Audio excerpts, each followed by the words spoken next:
Okay, so I'm not a teacher, right? But just pardon me. Can we echo what this is? Sorry? The what? Okay, awesome. So this time last week or thereabouts, we had this Ignite talk, and I talked about American Thanksgiving turkey, right? And I was supposed to do that again today, but then I realized there are two different kinds of generations sitting right now. We have the old generation, pardon me. Oh, they are old but young at heart, of course. And the young generation. And then it occurred to me that in the middle of this generation, do I say dual generation, is an intersection, which I would call the Crossroad. My name is Ifenla Oligbinde. I'm a politician. I'm also a lawyer. I love to rustle and disturb institutions. I actually give my bosses lots of headache. I do that a lot. Thank you for not giving us one. Oh. But Tom won't say that, actually. The Crossroad. I was actually at this point in my life, like some 5 years ago or thereabouts. I just came back from a national reality TV show in which I represented my country. About 37 Nigerian youths were placed in a house for 2 months, and we needed to, prefer solutions to national issues affecting us as Nigerians. And before I entered the house, the reality show, I had practically exhausted all my life savings. Because I was projecting that, after this program, I'm going to meet with my country's president, meet with my state's governor, meet with politicians, practically move with creme de la creme in the society. But then I practically crashed because in the way we say in my country, we did not blow, we were not popular. And at that point in my life, about 5 years ago or thereabouts, I was very, very sad. Because this was me, a mentor to thousands of Nigerian youths, becoming mentorless. I could not even mentor myself. I was living in my mother's house because I did. I was broker than a church rat, because rats actually have tithes and offerings to take care of themselves, right? But I didn't even have that to take care of myself. I was that devastated. And I remember speaking to my mother and my siblings. I'm the firstborn, well, technically the firstborn, because the firstborn died anyways, but. And I remember telling my grandmother, who, by the way, okay, I'll get to that.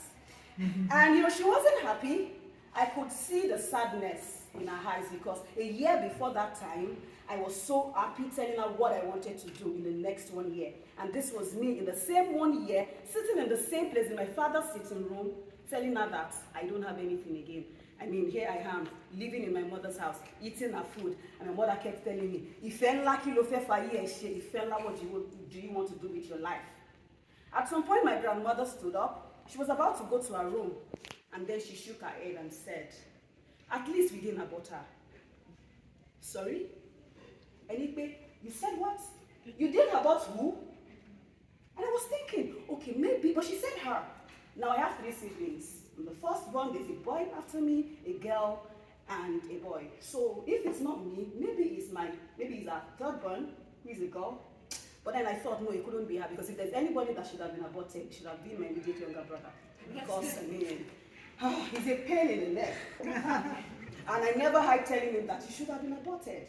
And he also tells me, oh no, you should have been aborted. So, it's just a playful banter. But this was me hearing for the first time in my life that I would have been aborted. I practically harassed my granny to get back to her seat and said, you're not going anywhere. So, did you say I was about to be aborted?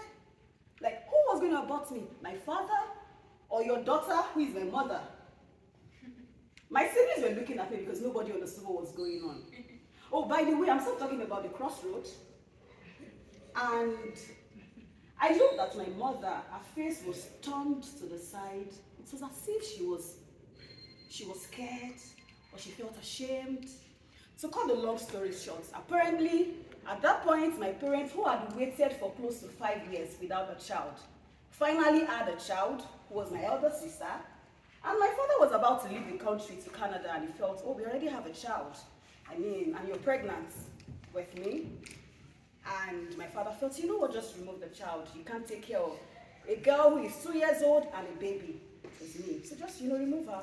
When I'm back, there'll be lots of money and what have you. And my mother at that point didn't know what to do. So she did just one thing. She went back to her mother. That is my grandmother. Now, just a little story about my grandmother. My grandmother had 11 children. 5 before, 5 after, my mother was in the middle. All 10 of them died. Now, my mother was the only surviving child. Now, imagine if you were the one and your daughter, who is a surviving child, after 10 of them had died, after 10 others had died, tells you that after waiting for like 5 years in marriage without having a child, she had the first one, and then she was pregnant with the second one, and her husband wanted her to abort that child. Oh no. My grandmother said, you know what? Nah, we are not getting married again. Just carry your baby girl, carry your pregnancy, come back to the village. We are not going to tell anybody. No family will resolve this for us. We'll just do it ourselves. And I think my father saw the resolve. My mother just escaped from the house, and, we didn't have access to her, but we had to come back to the village because, you guess that was the only way where she could have been. And to cut the long story short again, my father did travel. He didn't stay for more than 3 months. He came back because of, just guess what? The cold was too much. Yeah, he came back.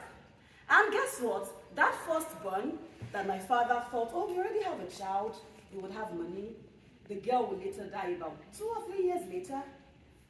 And before my immediate younger brother would be born, would be like 5 years again after me.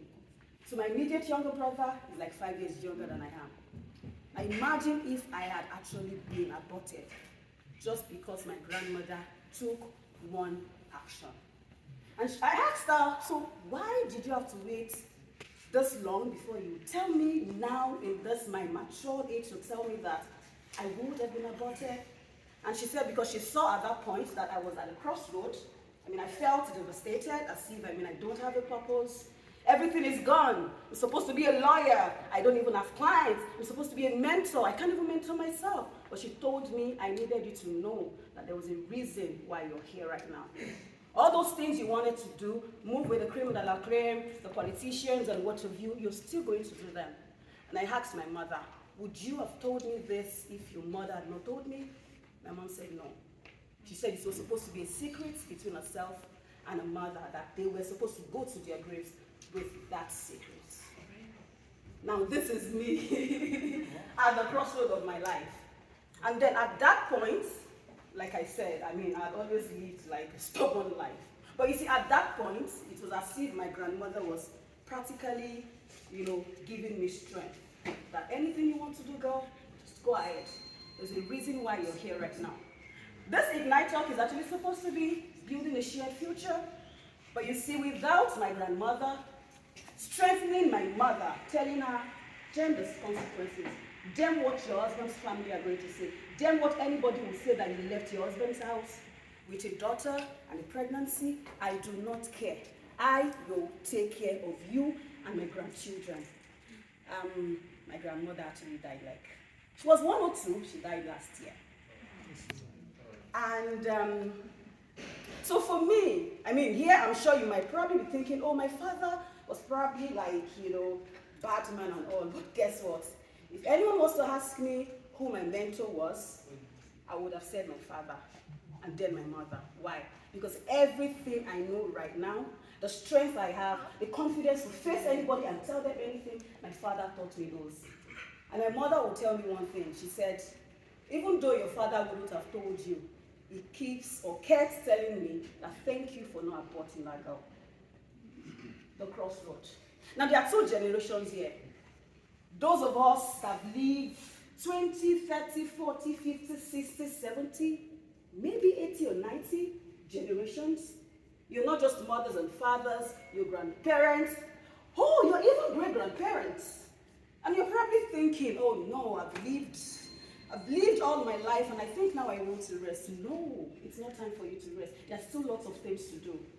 My brother before me, Barry, came here and challenged us that there are lots of things we need to do. It doesn't have to be to Africa, but please, it should be Africa. I mean, if you don't invest in us, I mean, who will? Yeah. But please, at this moment in your lives, whether it's taking care of your grandchildren, taking care of your great-grandchildren, or maybe it's an idea that you feel you're too old, I mean, time is gone, you cannot do it again. I'm sure you probably have friends, confidants, people you talk to. Here I am challenging you that anything you want to do, you can actually do it. And for those of us who are here, my fellow fellows, we are probably thinking, Cornell University, Toni Morrison, the free food, Shoot, and the rest of it, this time next week or thereabout, we should be packing our stuff, or preparing to pack our stuff. And then what next? Where am I going to? Am I going back to the noisy environment? Am I going back to the lack of infrastructure? Am I going back to trying to push my dreams? Anytime that thought comes to your mind, just remember that for every one of us, we are always at a crossroad to make a decision. And our unborn children, the need for us to make a lasting legacy depends on us making that decision. And before I take my bow, I'd like to read this. At least there is hope for a tree. If it is cut down, it will sprout again, and its new shoots will not fail. Its roots may grow old in the ground, and its stump might die in the soil. Yet, at the scent of water, it will bud, and it will put forth shoots like a plant. For all of us, it doesn't matter about our age. Like they say, age is just a number. Donna keeps telling me that because for some reason she just likes being beautiful every time. And she's supposed to be a grandmother. How can you be a grandmother? You're looking this beautiful. But you see, for each and every one of us, there is purpose attached to our lives. And when we are done building a lasting legacy, just remember that everything we do with our lives should be something lasting that cannot be washed away by the waves of the sea or cannot be hit by coming train. Thank you very much.